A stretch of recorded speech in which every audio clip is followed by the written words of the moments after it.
ஸ்டாலின் தான் பயத்துல இருக்காருன்றாங்க. அதுதாங்க அந்த பயம் இல்லாம அவருக்கு இருக்கிற பயத்துல தான் அவர் திரும்ப திரும்ப போறாரு. ஏன் நீங்க தான் ஸ்டாலின் தான் பயத்துல இருக்கிறாருன்னு நீங்க சொல்றீங்க. நீங்க தான் உள்ள செல்வாக்கு இருக்குல்ல. ஏன் இன்னும் எலெக்ஷன் தேதியில அறிவிக்கிறதுக்கு முன்னாலே தேர்தல் பிரச்சார பயண வண்டி எடுத்து நீங்க திமுக போயிட்டாங்களா ஓரணியில் தமிழ்நாடு. திமுக வந்து அவங்க எனக்கு தெரிந்து நான் திமுகவுக்காக நான் பேச ஆரம்பிச்ச மேடைகள்ல இருந்து எனக்கு தெரிந்து 7-8 வருஷமா பேசிக்கிட்டு இருக்காங்க. இதே தான் நடக்குது. இன்னைக்கு நேற்று இல்ல. இது தேர்தல் அறிவிச்சதுனால கிடையாது. போன சட்டமன்ற தேர்தலுக்கு முன்னாலேயும் அதுக்கு முன்னால நாடாளுமன்ற தேர்தலுக்கு முன்னாலேயும் அவங்களோட கட்சி ப்ராசஸே மக்களிடம் பேசுறது தாங்க. ஏதாவது கலைஞர் வீடு வீடா போய் பேசுறது இப்ப பண்றாங்க. அதுக்கு முன்னாலே நீங்க பாத்தீங்கன்னா கலைஞர் பிறந்தநாள் நிகழ்ச்சி ஆகட்டும், அதுக்கப்புறம் பாத்தீங்கன்னா 4 ஆட்சி சாதனைங்கிறது இது எல்லாமே மக்கள் கிட்ட தன்னோட சாதனைகளையும் மற்ற பாஜக தமிழ்நாட்டுக்கு வஞ்சிக்கிற பாஜகவுக்கு எதிரான பிரச்சாரங்களை தொடர்ந்து செஞ்சுக்கிட்டே இருக்கிறாங்க.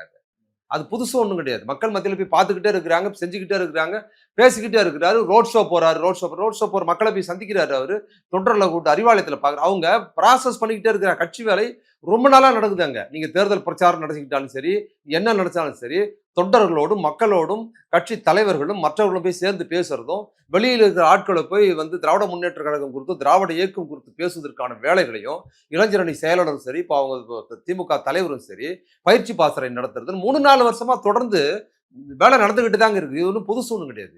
இல்ல அது கட்சி வேலை. ஆனா தேர்தல் பிரச்சாரம் கட்சி வேலையே தேர்தல் பிரச்சாரமா தான். நான்லாம் கட்சி வேலையை தேர்தல் பிரச்சாரமா தான் பேசுவேன். பாஜக அரசுக்கு எதிரான கடுமையான விமர்சனங்களோடும் அதிமுக பாஜகவுக்கு கைகுலித்தனமா இருந்து தமிழ்நாட்டை எப்படி சீரழித்தது, அந்த சீரழிவில் இருந்து நம்ம மீண்டு வருவதற்கு எவ்வளவு சிரமப்பட்டோம். இந்த ஆட்சி அதை சொல்லுவேன், வழக்கமா சொல்றதுதான். இவர் ஆட்சிக்கு 1 வருடத்திற்குள் இந்தியாவின் சிறந்த முதல்வருக்கான விருதை வட இந்தியாவில இந்தியா டுடே பத்திரிகையில இருந்து கொடுத்தாங்க, பல்வேறு ஊடகங்கள்ல கொடுத்தாங்க. 2வது இடம் பினராயி விஜய் கொடுத்தாங்க. அப்பவும் நான் மேடையில் சொன்னேன், பினராயி விஜயன் 2வது இடம் வந்திருக்கிறது பெரிய விஷயம் கிடையாது. ஏன்னா கடந்த 5 ஆண்டுகள் அவரே இருந்தாரு.